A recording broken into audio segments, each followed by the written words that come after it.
तर हा काय विषय झाला होता तर हे जाणून घेण्यासाठी पूर्ण ब्लॉग नक्की बघा. तर काय म्हणता मित्रांनो, तर आज सकाळ सकाळ आपल्या दुर्वाचा कॉल आलेला. गेलो डायरेक्ट दुर्वापाशी, तेव्हा म्हणला RX चा व्हिडिओ शूट करायला जायचे. चल भाऊ म्हणलं मग. तर आपल्याला अजून एक RX न्यायची होती. ती RX घेतली डायरेक्ट गेलो विक्रम शेटला घ्यायला. तर तिने गेलो डायरेक्ट आम्ही पेट्रोल पंपावर. आपल्या RX मध्ये पेट्रोल वगैरे टाकून घेतलं. ते झाला एक विषय, आपल्या दुर्वाला गाडीच चालू आहे. त्यामुळे बराच किक मारल्यानंतर म्हणलं गिअर मध्ये उचलू. तर फायनली चालू झाली ना गाडी. तर काय रस्त्याने जाता जाता आपल्या छत्रपती संभाजी महाराजांचे दर्शन झाले. गेलो डायरेक्ट आपल्या आशुभावाला घेतलं. मग पोहोचलोय आता लोकेशनवर. भाऊ उतरला नाही तर त्यांची बिंगाबिंगी चालू झाली. तर चला येतं झालं स्टँड साठी, फोटो साठी एखादी लोकेशन बघावं म्हणलं. चला म्हणलं तिकडे खालच्या साईडला कुठेतरी अशा लोकेशनवर आलेलो भाऊ आम्ही. याचं बघा इथं काय चाललंय, दगड फेकते एखाद्यानी. फोटोशूट चालू झाला. तर विक्रम म्हणला मी हँडसम दिसतो आज, माझा फोटो काढ. तिथं तर काय चांगला येत नव्हता फोटो. भाऊनी दुर्वाचा नंबर त्याच्याच आणला. मग तर ते जाऊन देतो मी. 3 टाइम मटण खाणाऱ्या मित्राची रिंगटोन ऐकली.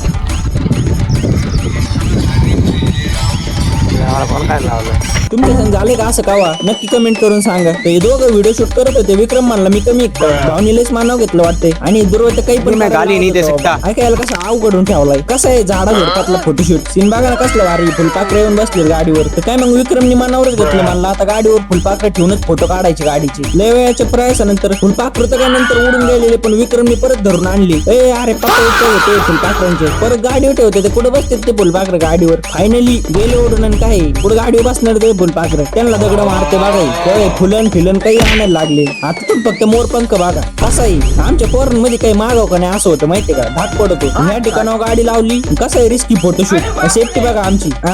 Z+ सिक्युरिटी, शेंडी पॉवर. तिथनं गाड्या काढल्या परत आपल्या पहिले लोकेशनवर नेले. मग आता पुढे तले माझे पार्ट 2 मध्ये पुढे काय काय सीन झालाय ते दाखवतो तुम्हाला. तर चला आता भेटू पुढच्या ब्लॉग मध्ये. Bye bye.